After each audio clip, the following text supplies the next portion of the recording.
Tu avances chaque jour. Mais sais-tu vraiment où tu vas? Beaucoup de personnes vivent occupées, mais sans direction claire. La vérité, c'est que ta vie ne suit pas seulement ton effort, elle suit ta vision. Quand la vision est confuse, les choix le deviennent aussi. Mais le jour où ta vision s'éclaire, tout commence à s'aligner. Tes décisions, tes relations, ton avenir. Reste avec moi quelques instants, car comprendre cela peut transformer profondément ta vie. T'es-tu déjà demandé pourquoi certaines personnes semblent avancer tandis que d'autres restent stagnantes? La réponse se trouve dans ce qu'elles voient. Ta vision détermine ta destinée. Mes bien-aimés, permettez-moi de vous poser une question qui peut transformer complètement le cours de votre existence. Que voyez-vous lorsque vous fermez les yeux et pensez à votre avenir? Quelle image habite votre cœur? Car comprenez bien ceci, ce que vous voyez dans votre esprit aujourd'hui dessinera la réalité de votre demain. Votre vision n'est pas un simple rêve passager. C'est le plan directeur que Dieu utilise pour façonner votre destinée. Charles Spurgeon, ce grand prédicateur que l'on appelle le prince de la prédication, disait avec une profonde sagesse que la foi commence par voir ce qui est invisible aux yeux naturels. Il comprenait cette vérité fondamentale. Nous ne pouvons avancer vers ce que nous ne voyons pas. La vision spirituelle précède toujours la manifestation physique. C'est là un principe divin inscrit dans les Écritures depuis la nuit des temps. Regardez Abraham, cet homme de foi extraordinaire. Dieu ne lui a pas simplement donné une promesse, il lui a donné une vision. Il l'a fait sortir de sa tente et lui a dit « Regarde vers le ciel et compte les étoiles, si tu peux les compter. Telle sera ta postérité. » Genèse 15, verset 5, nous révèle cette scène magnifique. Abraham n'avait pas d'enfant, son corps était vieilli, mais Dieu lui a donné quelque chose de plus puissant que sa réalité présente, une vision céleste de son avenir. Comprenez-vous la puissance de ce moment? Dieu aurait pu simplement dire à Abraham qu'il aurait des descendants. Mais non, il lui a montré les étoiles. Il a engagé sa vision. Il a planté une image dans son cœur qui allait soutenir sa foi pendant des années de stérilité apparente. Chaque nuit, Abraham pouvait lever les yeux vers le ciel étoilé et se souvenir de ce que Dieu lui avait montré. Sa vision nourrissait sa foi, et sa foi façonnait sa destinée. Vous savez, mes amis, nous vivons dans un monde qui bombarde constamment nos yeux d'images négatives, de nouvelles alarmantes, de statistiques décourageantes. Si nous ne faisons pas attention, notre vision s'aligne sur ce que le monde nous montre plutôt que sur ce que Dieu nous révèle. Et lorsque votre vision est dictée par les circonstances terrestres au lieu des promesses célestes, votre destinée reste prisonnière du visible et du temporaire. Spurgeon enseignait avec conviction que la différence entre un chrétien victorieux et un chrétien défait réside dans ce qu'ils choisissent de contempler. L'un fixe ses yeux sur les problèmes, l'autre sur les promesses. L'un voit les géants dans le pays, l'autre voit le Dieu qui renverse les géants. Votre vision détermine littéralement le territoire que vous allez conquérir dans votre vie spirituelle et naturelle. Considérez l'histoire des 12 espions envoyés pour explorer le pays de Canaan dans Nombre 13. Ils ont tous vu la même terre. Ils ont tous observé les mêmes villes fortifiées et les mêmes habitants de grande taille. Mais 10 d'entre eux sont revenus avec une vision de défaite. Nous ne pouvons pas monter contre ce peuple, car il est plus fort que nous. 2 hommes, Caleb et Josué, sont revenus avec une vision différente. Montons, emparons-nous du pays, car nous pouvons le conquérir. Même réalité, 2 visions complètement opposées. Et devinez quoi? Leur vision a déterminé leur destinée. Les 10 espions incrédules sont morts dans le désert sans jamais entrer dans la promesse. Caleb et Josué ont non seulement pénétré dans le pays promis, mais ils ont prospéré et ont reçu un héritage glorieux. Votre vision n'est pas une simple perspective, c'est une prophétie que vous prononcez sur votre propre vie. Laissez-moi vous dire quelque chose de crucial aujourd'hui. Dieu ne vous a pas créé pour que vous viviez au niveau de vos circonstances actuelles. Il vous a créé pour que vous viviez au niveau de sa vision pour vous. Mais pour cela, vous devez permettre à votre vision intérieure d'être transformée par sa parole et son esprit. Romains 12, verset 2, nous exhorte. Ne vous conformez pas au siècle présent, mais soyez transformés par le renouvellement de l'intelligence. Ce renouvellement commence par un changement de vision. Vous voyez, quand votre vision change, vos pensées changent. Quand vos pensées changent, vos paroles changent. Quand vos paroles changent, vos actions changent. Et quand vos actions changent, votre destinée se transforme. Tout commence par ce que vous voyez. C'est pourquoi l'ennemi de votre âme travaille sans relâche pour obscurcir votre vision spirituelle, pour remplir votre esprit d'images de limitation, d'échec et de désespoir. Si vous voulez marcher dans la plénitude de ce que Dieu a préparé pour vous, vous devez garder votre vision pure, claire et alignée sur les Écritures. Vous devez protéger vos yeux spirituels comme vous protégeriez vos yeux naturels. Proverbe 4, verset 23 nous avertit « Garde ton cœur plus que toute autre chose, car de lui viennent les sources de la vie. » Et d'où vient ce qui remplit votre cœur? De ce que vous contemplez, de ce que vous méditez, de ce que vous visualisez dans votre esprit. Mes amis, si ce message touche votre cœur, prenez un instant pour vous abonner à cette chaîne. Ensemble, nous explorons les vérités qui transforment réellement nos vies. Et si vous désirez approfondir votre intimité avec Dieu, j'ai préparé quelque chose de spécial pour vous. Notre guide, 21 jours pour restaurer votre intimité avec Dieu. Vous trouverez le lien dans le premier commentaire épinglé. Ce n'est pas simplement un livre, c'est un compagnon pour votre voyage spirituel. Permettez-moi de vous partager une vérité qui a révolutionné ma propre compréhension de la vie chrétienne. La vision dont nous parlons n'est pas une simple imagination humaine ou un optimisme naïf. C'est quelque chose de bien plus profond et puissant. C'est la capacité de voir avec les yeux de Dieu, de percevoir les possibilités divines là où les yeux naturels ne voient que des impossibilités. C'est voir votre vie non pas telle qu'elle est, mais telle qu'elle peut devenir par la grâce et la puissance de Dieu. Considérez l'apôtre Paul, cet homme extraordinaire qui a littéralement transformé le monde antique par son ministère. Avant sa rencontre avec Christ sur le chemin de Damas, il avait une vision. Il se voyait comme le défenseur zélé de la tradition, le persécuteur des hérétiques chrétiens, celui qui préserverait la pureté de la foi juive. Sa vision de lui-même dictait ses actions, et ses actions façonnaient sa destinée vers la destruction et la violence. Mais alors, quelque chose d'extraordinaire s'est produit.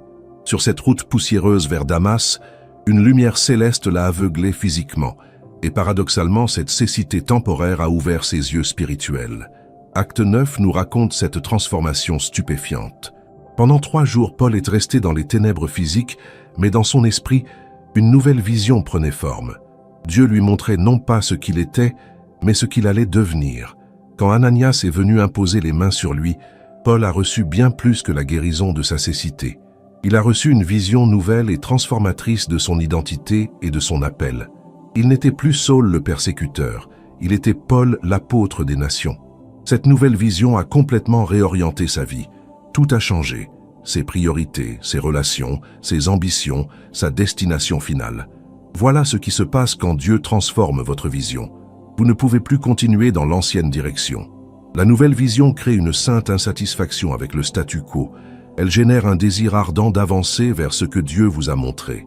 Habacuc 2, verset 2 dit « Écris la vision, grave-la sur des tablettes, afin qu'on la lise couramment. » Car c'est une vision qui parle d'un temps fixé. Elle tend vers son accomplissement et ne décevra pas. Remarquez cette instruction divine. Écris la vision. Pourquoi ? Parce qu'une vision non articulée reste vague et perd sa puissance.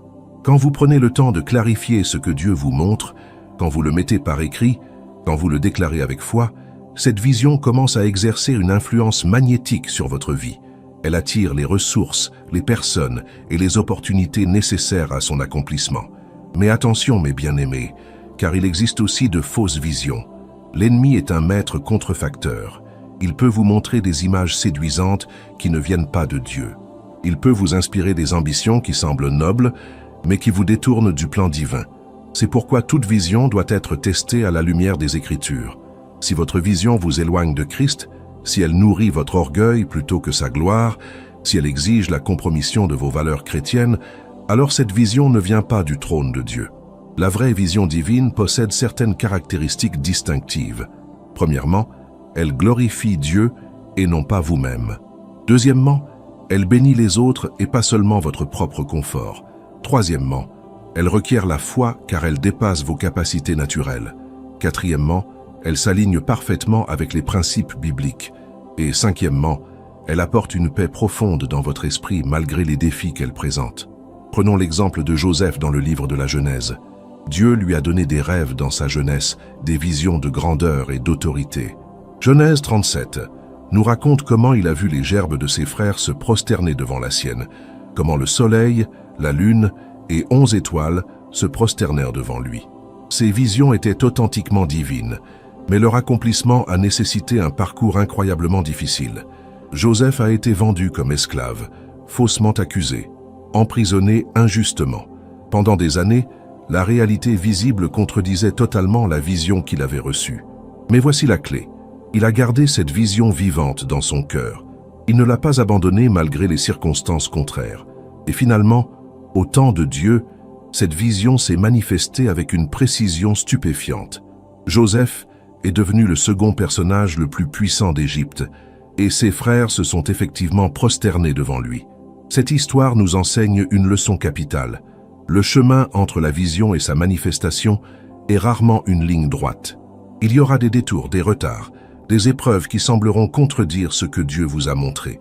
Mais ces difficultés ne sont pas des démentis de votre vision, elles sont des outils de préparation.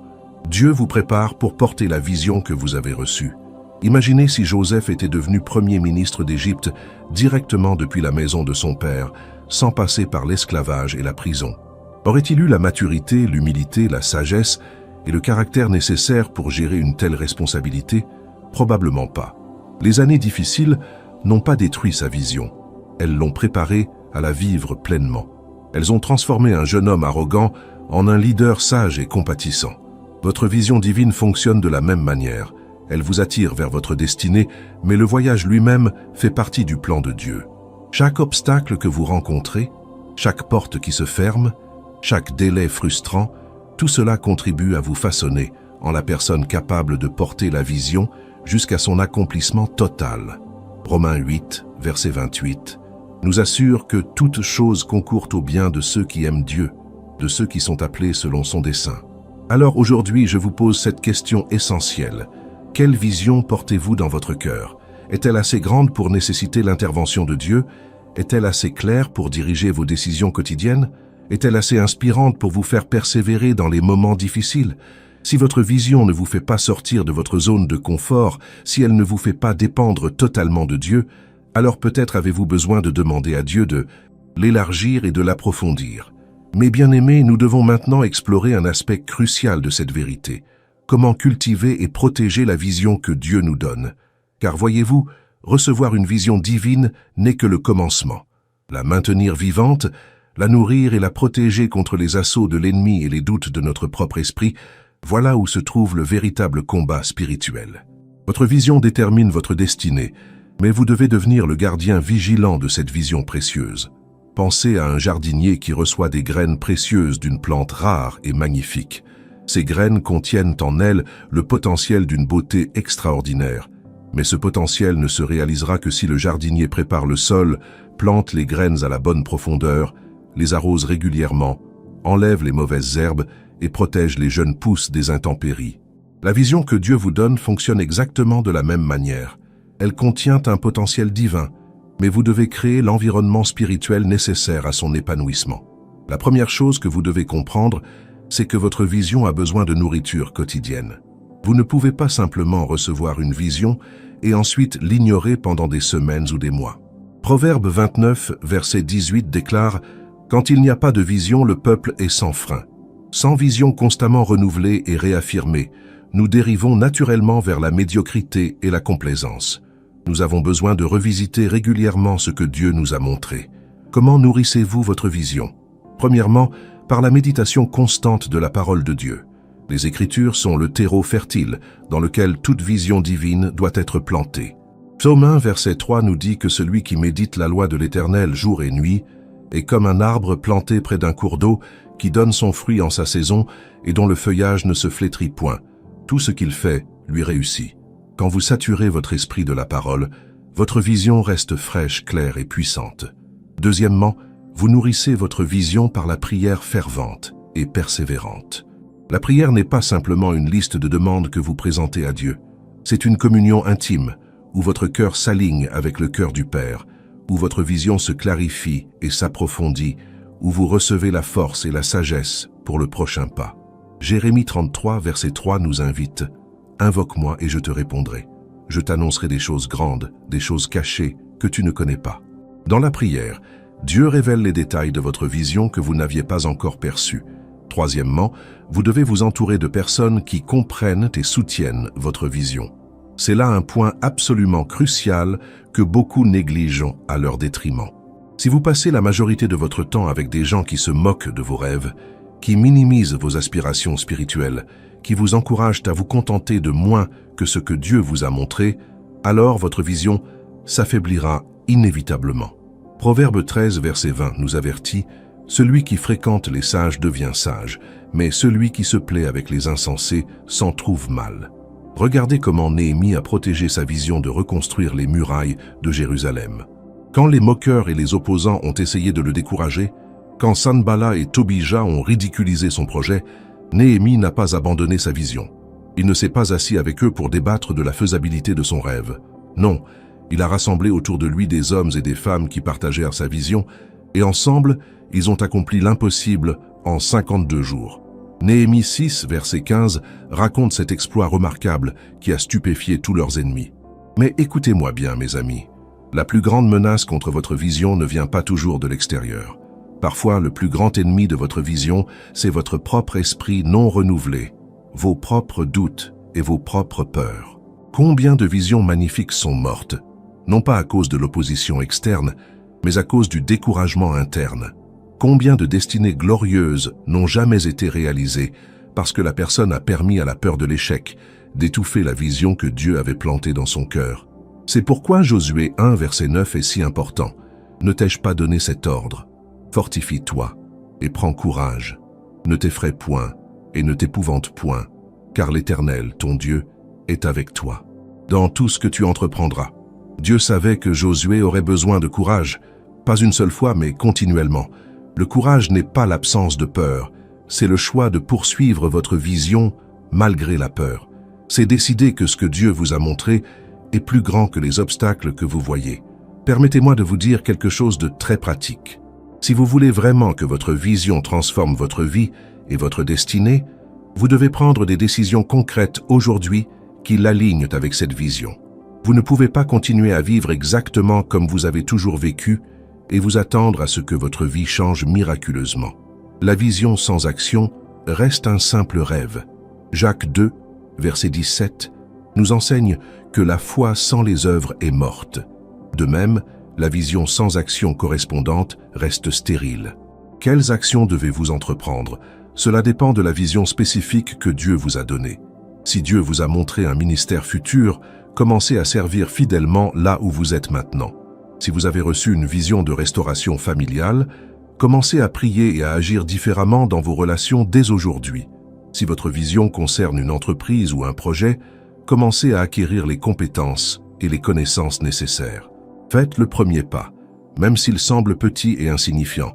Vous voyez, Dieu honore les petits commencements fidèles. Zacharie 4, verset 10 demande « Qui méprise le jour des petites choses ?» Beaucoup abandonnent leur vision parce qu'ils veulent voir instantanément le résultat final. Mais Dieu travaille généralement par étapes progressives. Chaque petit pas d'obéissance aujourd'hui vous rapproche de la manifestation complète de votre vision demain. La fidélité dans les petites choses ouvre la porte aux grandes choses. Et pendant que vous marchez vers votre vision, attendez-vous à des tests et des épreuves. Toute vision authentique sera testée. Pourquoi? Parce que Dieu veut s'assurer que vous êtes attaché à la vision pour les bonnes raisons, que votre motivation est pure, que votre caractère est suffisamment solide pour porter le poids de la bénédiction que cette vision apportera. 1 Pierre 1, versets 6 et 7 nous explique que ces épreuves servent à prouver l'authenticité de notre foi, plus précieuse que l'or périssable, qui cependant est éprouvé par le feu. Ne soyez donc pas surpris quand les défis apparaissent. Ne les interprétez pas comme un signe que vous avez mal entendu Dieu ou que votre vision était fausse. Souvent, les plus grandes résistances surviennent juste avant les plus grandes percées. L'ennemi combat le plus férocement ce qui menace le plus son royaume des ténèbres. Si votre vision dérange l'enfer, réjouissez-vous, car cela signifie qu'elle vient du ciel. Maintenant, mes bien-aimés, nous arrivons à un tournant essentiel dans notre réflexion. Nous devons parler de quelque chose qui transforme radicalement la façon dont nous vivons notre vision, la dimension éternelle. Votre vision ne concerne pas uniquement votre confort terrestre ou votre succès temporel. La véritable vision divine possède toujours une dimension éternelle. Elle transcende votre vie personnelle pour toucher l'éternité. Elle impacte non seulement votre génération, mais aussi les générations futures. Quand vous comprenez que votre vision fait partie d'un plan divin beaucoup plus vaste que votre propre existence, tout change. Vos priorités se réorganisent. Vos sacrifices deviennent significatifs. Votre persévérance trouve une source profonde de motivation. Vous réalisez que vous n'êtes pas simplement en train de construire votre propre vie. Vous posez des fondations sur lesquelles d'autres bâtiront après vous. Vous plantez des arbres dont l'ombre bénéficiera à des personnes que vous ne rencontrerez peut-être jamais. Regardez l'exemple du roi David. Dieu lui avait montré une vision magnifique, un temple glorieux où sa présence habiterait au milieu de son peuple. David portait cette vision avec une passion intense. Il a rassemblé des matériaux, préparé des plans détaillés, organisé les finances nécessaires. Mais Dieu lui a dit quelque chose de surprenant. « Tu ne bâtiras pas une maison à mon nom. » Ce serait son fils Salomon qui construirait le temple. 1er Chroniques 22 nous raconte cette histoire poignante. Imaginez la déception que David aurait pu ressentir. Toute cette vision, toute cette préparation, et finalement, il ne verrait jamais l'accomplissement de son rêve, de ses propres yeux. Mais remarquez la réaction de David. Il n'a pas abandonné la vision. Il n'est pas devenu amer ou découragé. Au contraire, il s'est investi encore plus intensément dans la préparation, sachant que même s'il ne construirait pas le temple lui-même, sa contribution rendrait possible sa construction. Il voyait au-delà de sa propre génération. Voilà la marque d'une vision véritablement mature et divine. Elle ne se limite pas à ce que vous pouvez personnellement accomplir dans votre durée de vie. Elle embrasse l'impact éternel que votre obéissance peut produire. Hébreux 11, verset 13, dit de ces grands héros de la foi qu'ils sont tous morts dans la foi, sans avoir obtenu les choses promises, mais ils les ont vus et salués de loin. Ils ont vécu et sont morts portant une vision dont l'accomplissement complet dépassait leur propre existence terrestre. Cette perspective éternelle libère votre vision de la tyrannie de l'urgence immédiate. Dans notre culture moderne, nous voulons tout instantanément.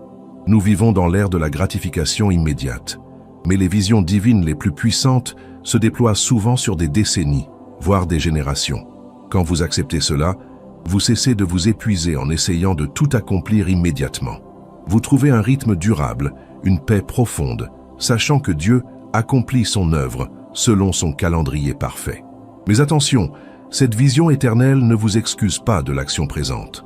Au contraire, elle donne une signification sacrée à chaque petit acte d'obéissance aujourd'hui. Colossiens 3, verset 23, nous exhorte. « Tout ce que vous faites, faites-le de bon cœur comme pour le Seigneur et non pour des hommes. » Chaque décision que vous prenez aujourd'hui en alignement avec votre vision résonne dans l'éternité. Chaque sacrifice que vous consentez pour avancer vers ce que Dieu vous a montré produit un fruit impérissable. Laissez-moi vous poser une question qui pourrait révolutionner votre perspective. Qu'est-ce que vous faites aujourd'hui qui comptera encore dans 100 ans? Qu'est-ce que vous construisez qui survivra après votre mort? Quelles graines spirituelles plantez-vous qui produiront des récoltes dans les générations futures? Si vous ne pouvez pas répondre à ces questions, alors peut-être avez-vous besoin de réévaluer si votre vision est vraiment alignée sur les priorités éternelles de Dieu. Les choses qui durent éternellement sont toujours liées aux personnes et à Dieu. Les âmes sont éternelles. Les relations transformées par l'amour de Christ portent un fruit éternel. Le caractère de Christ développé en vous traverse la frontière entre le temps et l'éternité.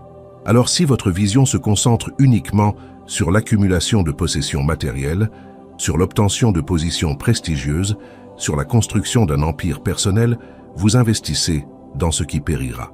Matthieu 6, verset 19 nous avertit « Ne vous amassez pas des trésors sur la terre, où la teigne et la rouille détruisent, et où les voleurs percent et dérobent. » Cela ne signifie pas que Dieu ne se soucie pas de votre prospérité ou de votre succès, mais il veut que ces choses soient des moyens pour accomplir des fins éternelles, pas des fins en elles-mêmes. Si votre vision professionnelle est simplement de gagner plus d'argent, c'est une vision limitée et finalement décevante. Mais si votre vision est d'utiliser votre succès professionnel pour financer l'évangélisation, pour bénir les pauvres, pour créer des opportunités pour d'autres, pour démontrer l'excellence de Christ dans votre domaine, alors vous avez une vision avec une dimension éternelle. Pensez à comment Jésus a vécu sa vie terrestre. Il avait seulement 33 ans quand il est mort. Son ministère public n'a duré que 3 ans environ. Par les standards humains, c'était une vie courte avec un temps de service limité. Mais quelle vision il portait! Il voyait au-delà de son sacrifice imminent sur la croix. Il voyait l'Église qui naîtrait, les millions d'âmes qui seraient sauvées, le royaume de Dieu s'étendant jusqu'aux extrémités de la terre. Jean 12, verset 32, rapporte ces paroles prophétiques. « Et moi, quand j'aurai été élevé de la terre, j'attirerai tous les hommes à moi. » Cette vision de l'impact éternel a soutenu Jésus à travers la souffrance inimaginable de la croix.